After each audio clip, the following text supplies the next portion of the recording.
Halo semuanya, di video kali ini satu saham yang banyak dibicarakan orang yaitu saham Goto ya.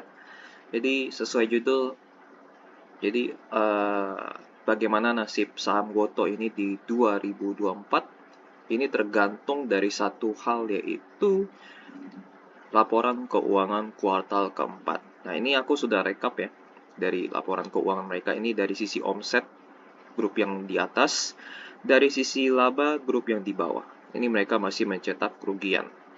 Di kuartal 3 yang terbaru ya di kuartal 3 tahun 2023 mereka mengalami penurunan kerugian yang sebelum kuartal sebelumnya ya. Kita lihat di tahun 2023 terlebih dahulu. Di kuartal 1 mereka rugi 3,8 T, di kuartal 2 turun jadi 3,3 T, di kuartal 3 turun lagi menjadi 2,3 T. Kalau misalnya kuartal 4 kerugiannya bisa turun lagi, ini tanda-tanda yang bagus.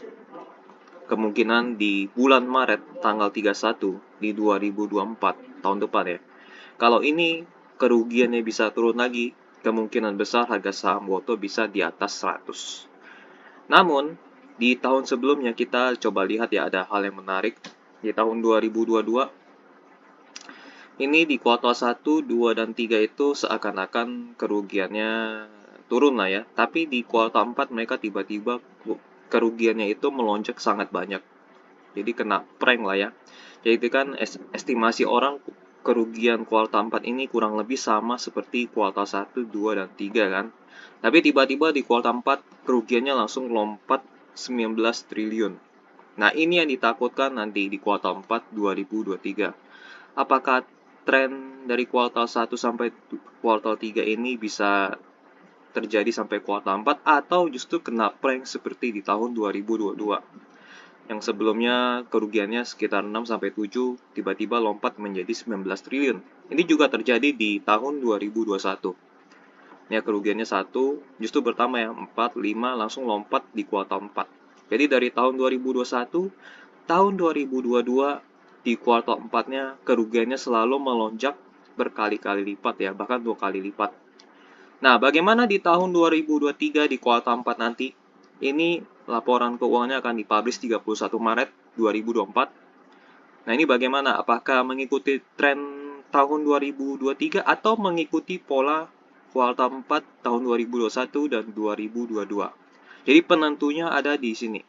Apakah mengecil atau justru lompat banyak di kuartal 4? Inilah penentunya. Kalau dari sisi omset mereka tidak meningkat ya, tapi tidak signifikan. Nah, ini kuncinya di sini nih. Kunci saham Goto naik ya. Naik atau turun tergantung kita. Nah, tergantung bentar ya, aku mau iniin dulu. Oke. Dari naik turun laba. Kalau misalnya tiba-tiba mengikuti pola 2021 dan 2022 ini, tiba-tiba di kuartal 4 kerugiannya melonjak, udah pasti harganya terjun bebas ya ke bawah. Tapi kalau misalnya mengikuti pola 2023 yang kerugiannya menurun, harga sahamnya bisa lompat mungkin di atas 100, bahkan bisa sampai 150. Jadi semua itu tergantung dari laba bersih ya. Dan kalau bisa ini sih 2023 ini omsetnya juga naik ya, mengikuti pola dari kuartal 1, kuartal 2, dan kuartal 3. Oke ya. Ini kelihatannya ini omsetnya tidak naik terlalu signifikan, tapi kerugiannya bisa turun sampai 1 triliun. Ini diakibatkan dari, nah di sini nih ada bebannya. Beban kuartal 3 2022 sampai 2023 ya, perbandingan. Jadi kita lihatnya yang grup yang ini aja nih. Nah, ada gaji. Gaji turun 200 miliar aja, nggak signifikan. Yang justru yang turun paling signifikan itu di kompensasi berbasis saham. Jadi mereka udah kurang-kurangin kompensasi pemberian berupa saham ya. Yang sebelumnya 6,8 triliun turun ke 2,7. Kalau bisa ini jadi 0 lebih bagus. Kompensasi berbasis saham. Jadi si Koto ini nggak usah bagi-bagi saham lagi. 0 aja ini kalau bisa. Kalau misalnya ini jadi 0, maka kerugian mereka itu berkurang 2,7 triliun. Ya, kalau berkurang 2,7 triliun, udah kuartal 4 mereka itu bisa positif. Kalau kalau mereka hapus kompensasi berbasis saham ya. Ini kan dari 6,8 bisa turun sampai 27 kan, itu kan berarti bisa sebenarnya dilakukan. Kalau berkurang berarti 6,8 kurang 2,7 berarti berkurang sekitar 4,1 ya. Bisa kurang 4,1 itu udah lumayan loh. Dan ini jadi 0 juga bisa, artinya bisa dilakukan.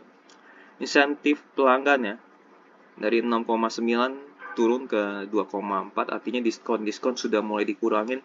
Bisa diturunin lagi nggak? Bisa, tentu saja kalau mereka mau lakukan. Jadi batasnya mereka turunin menjadi 1. Kalau ini berhasil, ini jadi 0, ini jadi 1, otomatis ini bisa positif di kuartal 4. Jadi balik lagi, semua balik lagi tergantung manajemen ya. Apa yang berkurang lagi? Iklan dan pemasaran berkurang sekitar 2 triliun ya. 1,6 triliun lah ya, sekitar segitu. 1,6 triliun. Yang paling banyak kurangnya di sini. Kompensasi berbasis saham dan insentif pelanggan.